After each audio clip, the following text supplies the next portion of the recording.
Hello, welcome to another edition of Fourth Down Magazine's Fourth and Goal, where we break down everything going on in the Mid-Penn Conference playoff edition once again and talk to some of the game's best and brightest players and have some laughs. I'm Jake Adams, as always, with Andy Shea for week 2 of the district football playoffs across Pennsylvania. We have one District 3 champion already, a second to crown on Friday night, and lots to talk about. So let's dig in, Andy. Let's How dig you in. doing? I'm doing good. Thanks. I'm It's doing good. really good. Awesome. You got to be in playoff season. I mean, if you're not feeling your best, if you're not bringing 100% here, what are you doing here? Yeah. Live to play another day, or you go home. I love it. It's Go home. Yep. yeah. Teams play like it too. I went to one game and I watched like highlights and film of like 3 other games, and I'm like, yeah, you can kind of tell it's different. But yeah, let's get going. So we got, as I mentioned just previously, we have a District 3 champion already. That's 4-time now state district champion Steel High, who won the 1A title on Friday, shellacking Halifax. It Saturday. Saturday, sorry, yes. Alex Irby was 10 of 11 through 6 touchdowns. 4 of them went to Darrell Caesar Jr., who also had an opening drive interception on defense. They have a bye this week before the first round of the state tournament because 6 classifications. What can we glean, if anything, Mr. Shea, from this Rollers win and them rolling on?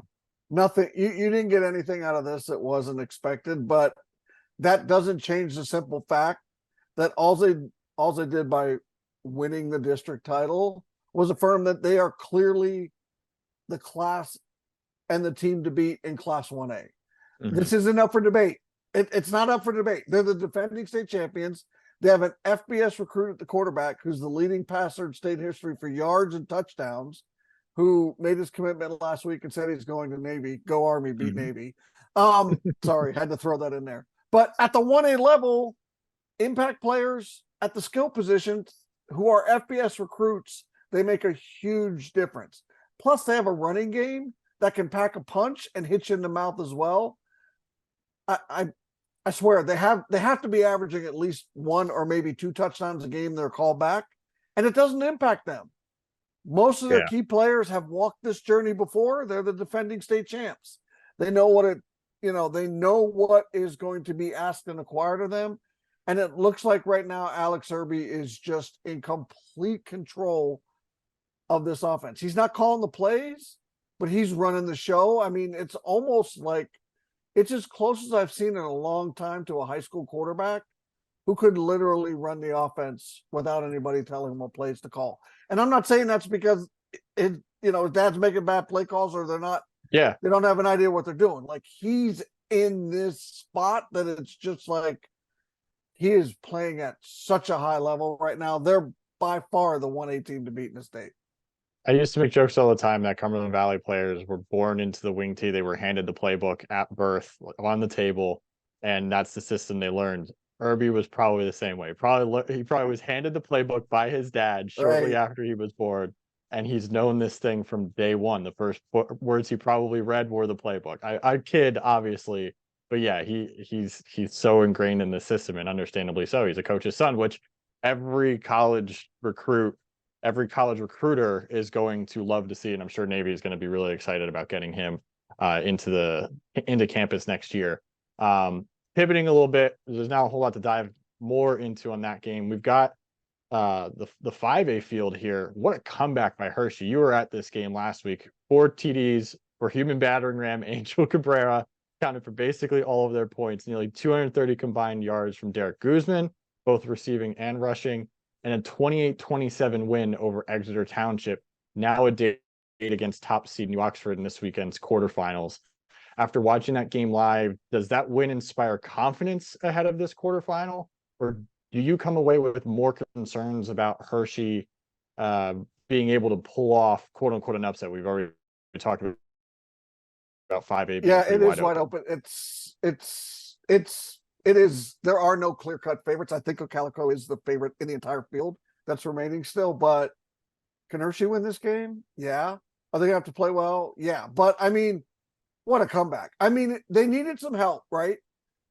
Exeter gave them the help. Three turnovers in the final 15 minutes. One was a punt that was muffed where it was the coolest play. Then the guy who muffed it tried to step forward and kind of retrieve the ball. And the Hershey guy was in a full run and they just kind of met and he caught the ball and like sent the guy flying backwards. But Yeah. it was a great comeback. They set Exeter Township up a little bit by turning the ball over in the first half twice inside the Eagles' red zone. So they were moving the ball. They didn't have anything to show for it. But at the end of the day, Derek Guzman wrecked this game. Literally.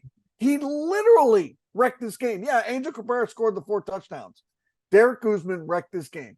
First, he prevented a touchdown when the game looked like it was out of hand on a clutch textbook defensive back interception. He had 2 big runs. He made this ridiculous catch on a 50-50 ball that I'm 100% certain when he went up, the Exeter guy had the ball, and halfway down, I still think the Exeter guy had the ball. And it was like a 35-yard play. And he recovered the fumble when Exeter offered it up late. He's the one that fell on it. So he was incredible. As the game wore on, you could tell Cabrera was becoming more and more. What do you have? 34, 35 carries, something like that. Yeah. They couldn't stop him. And so Hershey makes it 21-7. Like 3 minutes left, 3.5 minutes left in the third quarter. It's still like, I'm telling you, at halftime, it looked more of a mercy rule game. It looked like it was a game headed 100% to the mercy rule. To take people behind the curtain for a second, we were texting right around halftime, and you were basically like, I don't know what I'm going to write for the grades this week. It's a blowout. The game's over. Right. Like, it looks like this game is over, and it looks like the mercy rule is more in play than anything else. That's just what it looked like. And Hershey still had to take a kick to the gut because they got within 21-7, kicked it off the first play after the kickoff, 69-yard touchdown run by Exeter. Now, Exeter went for 2. I don't know. Fumbled snap. I'm not buying it. That wasn't a fumbled snap. They went for 2 at 27-7. Maybe to rub a little bit in. I don't know, but he clearly lifted that ball and took off to do it. They stopped it. Ended up being a key point at the end. New Oxford's a tough matchup, right? They didn't play last week. That game against Exeter, that was a tall ask for Hershey. The bye matters. So that's going to be a factor this week. But to answer your question, do they have a shot? Why not? Why not? Speaking of inspiring versus concerns or inspiring concerns, one team only, which team most impressed you and inspired you in terms of their overall outlook for the rest of the postseason over the weekend, and which winner gave you the most concern going forward? Oh, can it be the same team for both? I mean, I guess. It is Camp Hill, right? Okay. They beat the snot out of Anvil Cleona. They woodshedded that team. They didn't just beat the number 1 seed, they dominate them. Now they have to play Trinity again. Okay, it was 14-13 the first time. Why do I have concern? Because Messiah Mickens didn't play the first time. True. He's playing now. He's an FBS back at the 2A level. And we saw what he did last week. Yeah, he's going to be our guest coming up here shortly, but he didn't play that time. So the Lions went for 2 and tried to win the game in week 8. I loved it. I love the call and the move.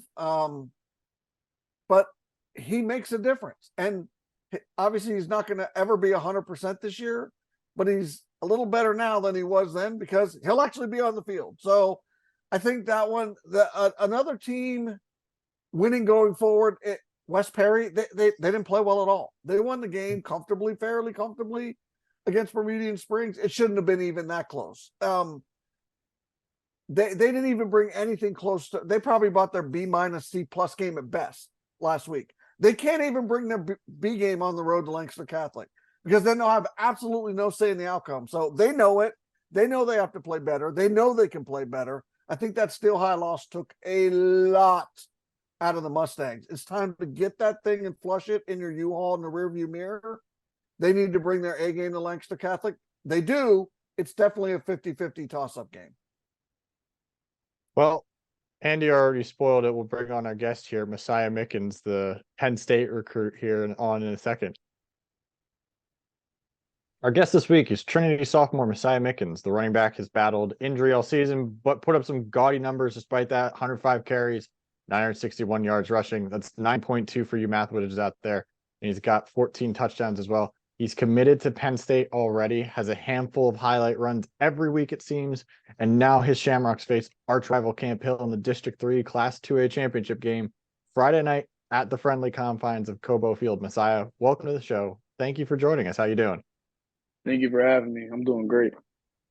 Awesome. Good to hear. And Messiah, the season started out with a lot of hype, and you committed to the Nittany Lions before the first games were played.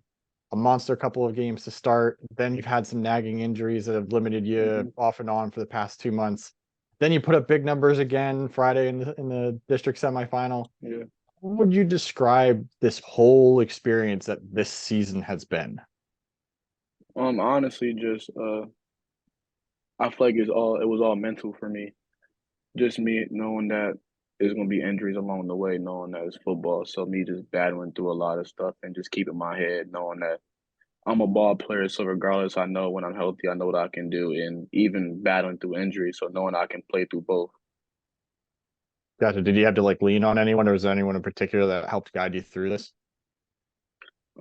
Yeah, Coach Hill, my dad, family, them just telling me like the player that you are, because some players get down on themselves because you had goals in the beginning that you didn't reach because of an injury. But me knowing who the player that I am and who I'm going to be, I'm just still remain humble and just keep pushing. Hey, Messiah. I just wanted to ask you. I'd like to know your reason. Every FBS recruit has a reason. You chose Penn State for your early verbal commitment. Recruiting's an odyssey these days. It's a decision that looks different for every player, right? In terms of the Mhm. details. Why Penn State for you, and why early? Pretty simple. One was family. Mostly all my family being in Pennsylvania, knowing that they can come see me play. And even with Coach Sider, I feel like he can develop me the best. And why not do it for your hometown state? I don't got to travel 16 hours to go play big Hmm. time football, knowing I can do it for my hometown and put it on for my city.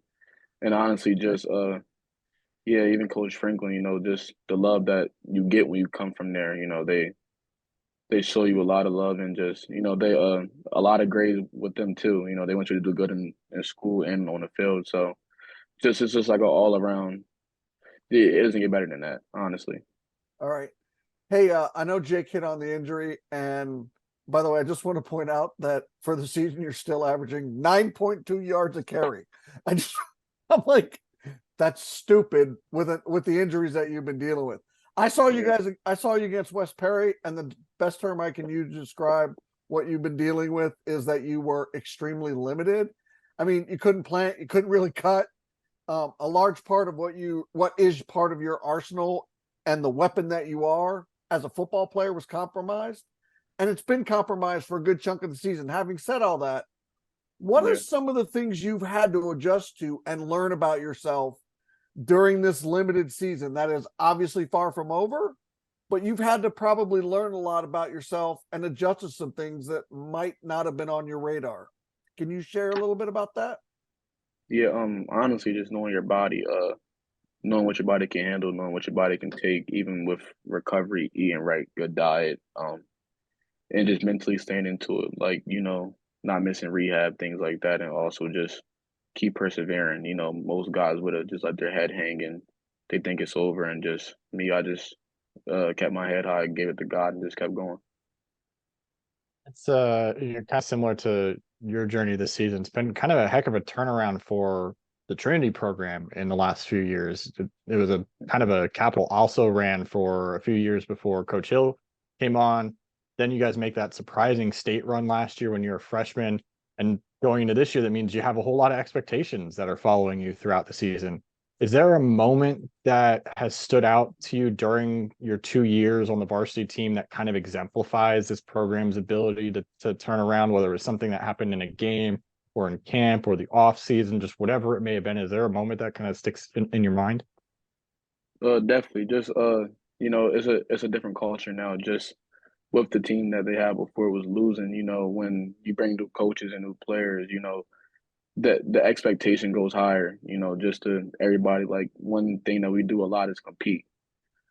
you know, regardless of big, small, you know, it's all about heart. So we just compete every single day. We go at it, and I feel like that just helped us a lot on the field and off the field. Even in school, you know, we compete with grades. So Okay. there's no guy left behind. You know, if he's slacking, you got to help him get a study hall. So just everything becomes one, and that's how we're a great team. Is it like the Hey, Nick Sirianni thing with like rock, paper, scissors to try and figure out who's the best at Yeah, every little thing? yeah, we got yeah. Honestly, that's what I mean. I feel that's how it has to be. You know, just to hold everybody accountable, knowing that just to tell everybody that you're needed on this run, regardless if you play JV, regardless if you play varsity, if you have no stats, if you have the best stats, you know, it, like we just need you. So just bringing everybody along, not let nobody leave the ship. You know, hey, Messiah, is this team better now as you enter week 12, second week of the playoffs, week 12? Are you better? Do you think this team is better because of what you guys have gone through this year? I mean, it's been kind of brutal. I mean, the why missing loss, just freaking brutal. West Perry, last play, you have a chance to win the game, brutal. 50-50 was Steel High all the way. Plus, you've had some tough wins. Big Spring, they were right up your keister all the way to the end. Camp Hill, 14-13. I know you watched that game from the sideline. It hasn't been easy for this team winning and some of the tough losses. It's been very difficult. How do you think this team is better because it's been like it's sort of been you guys have already been put through a ringer, and how has it helped this team, you think, in your opinion? it helped us a lot knowing that you know sometimes you got to lose to win. So just knowing that we got put through challenges with YO, you know, it was a big rain delay, things like that. Just keep us motivated, just to know that like we're honestly a great team. You know, things happen. You know, we're on the one, we don't get in, things like that. So just working on things in practice. You know, situational football. Knowing on that play, a call could be played like anything could be different. You know, a different play call, this that. But honestly, just leaning on your teammates. You know, letting anybody make the play, and just I feel like we just all lean on each other when we need it the most. Yeah, it's been a tough journey for this team. All right, you ready to jump on the hot seat? I got some fun questions. Are you ready? Yes, sir. All right, beach house or lake house? Which one? Beach house for sure. Beach house. All right, one person, dead or alive. They can be dead or alive. It's your choice. One person that you want to have lunch with. Who is it? You said dead or alive? They could be dead or alive. It could be dead or alive. Your choice. And one person you want to have lunch with. Who is it? That's That's a deep one. uh You could that pass. is You want to pass? nah, because this is actually a really good question because I Thank want to you. know this. Like who would I sit down and want to have? All right, You, if not Jesus, then I'll say Michael Jackson. Michael. Gosh, that's a great answer. I'm sorry. I'm a huge Michael Jackson fan. Was when I was younger, even though I'm old. All right. Give me a great answer. Give me any other team in the Mid Penn Conference whose uniform combination catches your eyes. And your guys has been called out a couple times, just so you know. Other guys have said, like, oh, I like Trinity's. But who do you like in the conference other than your own? In our conference, I would Anybody in the Mid Penn, any division, any team, any division? any division. Pick Yeah. Oh, any definitely team in the. Harrisburg's for All right, sure. which Cougars combo do you like the best? The all black. All black. Nice. Sweet. With the silver helmets. Love the silver Yes. helmets with that. All Fire. right, last one. Sheets. And you can give us as much detail as you like because I know Sheets have details. Everyone's Sheets is different. What is your go-to order when you go to Sheets? Because we know everybody has one. I definitely gotta go to her sheets. Oh, for sure. I get the thing. What is it called? I get the it's like a I forgot what it's called, but it's in like a box. What's the box called? Is it like the app platter or something where it's got The like app Sandler. The app yes. Sandler. And you gotta get the mott sticks with the chicken bites and the cheese bites. That's a go-to. That is a There you go. great go-to right there. And you So can't forget the beverage. You need an iced tea. he covered all the bases. That's why he's an FBS recruit, ladies and gentlemen. I'm sorry. We Yeah, ask him all the boring football questions and he opens up about his sheets order more than any other question tonight. Love it. Jesus or Michael Jackson. Oh my gosh. Great answer. Love it.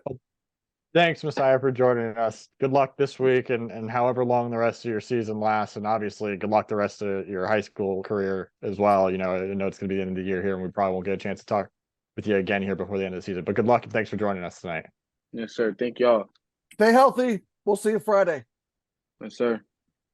Well, now we're going to look ahead towards this week's mostly quarterfinals. It's all over the place around the state and in District 3, but let's consider it quarterfinals week, quote unquote. Week 2. This week's game, though, is Trinity Camp Hill in the 2A championship game in District 3. Big one here. We didn't see Messiah Mickens, who we mentioned a little bit ago, play in the regular season matchup. It was a 14-13 Trinity squeaker. How much does his presence change the matchup this time? And do you have any other thoughts ahead of the 2A title game, Andy? Yeah, he's an FBS recruit, right? And at the 1A and 2A level, especially when they're skill position players, they're massive game changers. They're the best player on the field.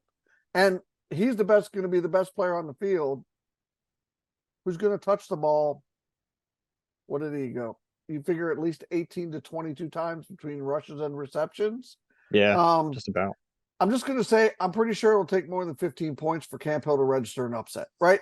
I'm not saying they're not capable, but, you know, that is a huge difference maker for them. And don't forget, Trinity's defense held Camp Hill to 2 touchdowns last game. That's good on good, right? Right. That's strength on strength. That's both teams at full strength. So, you know, that's still a factor. In other words, I'm tipping my cap. I love the fact what Camp Hill did last week. I mentioned earlier that they were my sort of like, man, they kicked the crap out of that team. Good for them. And they did it the way they wanted to do it, and they locked them down defensively. But I think they've got a tall matchup. They're separated by 2 miles. I think the schools are 2 miles apart. So they're familiar with each other. They know each other. He's the best player on the field. It's a massive difference. If there's 2 things that I think gives Camp Hill not an edge, but like an ability to pull off this upset, it's one, these are 2 of it's arguably the best small school rivalry we have in central Pennsylvania, at least the mid-Penn. Like I love that rivalry game in a lot of sports. But 2, we've talked about it for years, or for this entire season. Camp Hill's just got this weird ability to be in games that you look at on paper, you're like, they're gonna lose by 30. But Defense. Steel High, they can hold up against West Perry. They can hold up. Like there's always these games where you're just like, wow, how did they keep it to a 1 score or 10-point game? So they play fundamentally good defense. They play fundamentally good defense, Jake, and they kind of give their offense opportunities.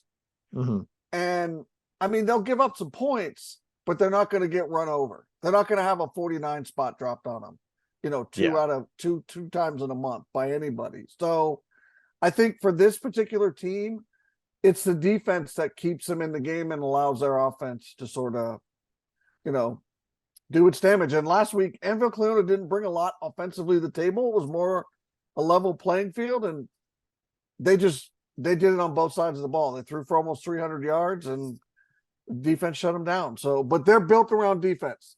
That is what they have to do to be successful. Another team that always has a scary defense here. We've got another championship on the line this week in District 6, Class 6A. Altoona is facing State College, who had the bye in the 6A first round semifinals last week. The Little Lions are the overwhelming favorites. They pretty much always are in this matchup. Anything you're keeping an eye on from afar in this one?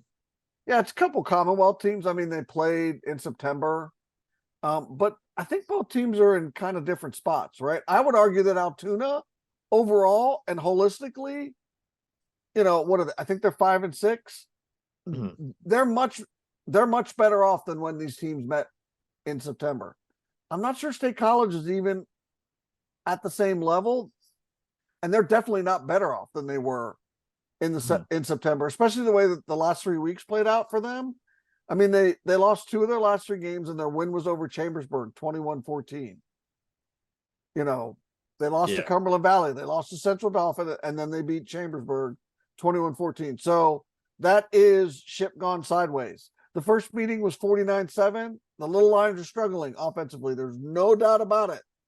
But is that enough to make up 42 points over 6 weeks, I don't know, but I'll be more interested is what does it's not who I think is going to win. It's State College. It's how they win. Mhm. That's going to be the important. It's pretty much a given that they're going to win. They're the better team. They're the deeper team. But how do they win? That matters too. And they have not been playing good football the last month at all. Yeah, and Braun Mosley, I don't think he's going to put up the same 126 yards, 4 touchdowns to get the State College defense, but quick shout out to him. That was an impressive performance last week in the semifinal, and he's definitely going to be a factor for Altoona as always in this matchup. But it's uphill sledding for him against that State College defense. Right. Speaking of Commonwealth teams, we're a Mid-Penn friendly show here. So District 3, Class 6A. I don't know if the Commonwealth is necessarily a favorite to walk away with this title by the time all is said and done, but there are 3 teams still standing, which feels like it's pretty classic Mid-Penn Commonwealth here. We didn't spend much time talking about this classification a week ago. They were on the bye, but we have a potential for all 3 of these teams to make next week's semifinals. CV faces Wilson, Central Dauphin is going against Central York, and Harrisburg hosts Cedar Crest this week. What are keys for those Mid-Penn teams in these matchups in which it's I'd say maybe 50-50 at best for a lot of these matchups. This is going to be an interesting week for them. Yeah, they're tight. CD, and so I'll start with CD. They already played Central York in season opener, and it's pretty simple for them. Don't let Pitt recruit Jules Goff. Just don't let him wreck the game. I mean, he just ran roughshod over. It was like 270 some yards. I think it was 5 touchdowns in the season opener. Central Dauphin can play with this team. They're battle tested. They've improved on the defensive side of the ball over the course of the season. They can play with Central York. Goff is going to get his. He's an FBS recruit for a reason. And you have to expect a player with his talents, he's going to impact the game. CD can handle that. If he wrecks the game, they're going to get run over. So it's still a tough ask for the Rams. I really do think it is. I don't think they're the favorite in this game. They're not. They're not the favorite. No, they clearly are not the favorite. But if Jules wrecks the game, CD's going to get run. That one's pretty simple for me. Cumberland Valley, that's the other one. Man, if anybody didn't need a week off, it's the Eagles, right? Like they're like, what is this stupid week off thing? We want to keep playing.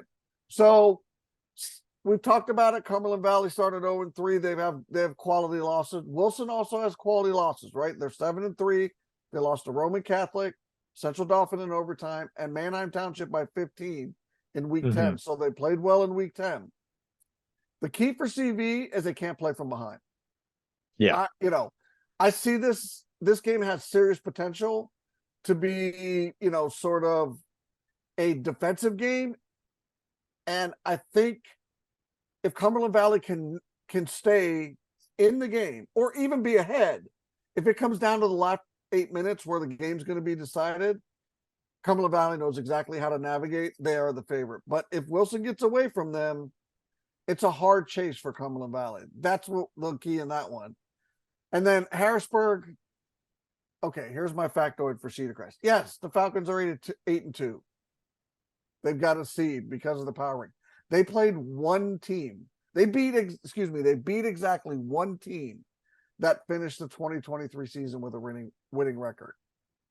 And that was a season opener against non-conference Northeast Vikings from the Philly Public. That is the only team that they beat that has a winning record. So for me, Harrisburg's a 4 or 5 touchdown favorite. They're playing well. They come in with a lot of confidence. They're riding hot. They've been scoring a crap ton of points. Their defense has been playing pretty well. Shut State College out a couple weeks ago. They were in a life or death game with CDs. That was a bad week. They did not play well, and CDs nearly got them. Came really close to getting them. I think it kind of woke them up a little bit. I think they could kill Cedar Crest. I think they could win 55-49-7, something like that. Just a wild outcome. But as we all continue to say for years and years, this is what 6 classes gets you. Correct. It does. It gets you, you can only play who's in front of you, right? You play that. But at this time of year, when you're looking at, tomato, and potato, you're looking for what do you bring to the table? And I look at Cedar Crest and I'm like, they have quality losses. I'm not saying they're a bad football team, but they've also played a very, very, very light schedule. And we're pretty sure Harrisburg has it. I think if you're looking at this like the NCAA tournament, every conference likes to try and get as many teams into the tournament and advance as far as possible. It always makes Right. you look, good. I think here for the Commonwealth, if you get 2 teams into next week, that's a good week. 3 teams is fantastic. I don't know if that's necessarily going to happen, but if they can get 2 teams into next week, that's a win. Harrisburg, you're given there, so you got to get Central Dauphin or CV to spring one of these wins here. Tough games. They're both really tough games. They're going to be really good ones to watch. And this is how you build a segue, folks. NCAA tournament talk tonight at the time of recording is the start of the college basketball season. So welcome to that season. I hope everyone enjoys it. That's it for us this week. For Andy Shea and Fourth Down Magazine, I'm Jake Adams. Be sure to head over, as always, to fourthdownmagazine.com for all of our coverage. We're going to have picks and predictions out very soon for this week 2 of the playoffs. We're going to have Mid-Penn and Colonial Schuylkill Player of the Weeks coming out here in a little bit. And we're going to have coverage from Friday night's games and throughout the weekend. So make sure you're stopping here for everything that you need to know about all these games and continue to follow us for the last couple of weeks of the season. Thanks for that entire team. Good luck to all the teams out there this week. We'll see you next time. See ya.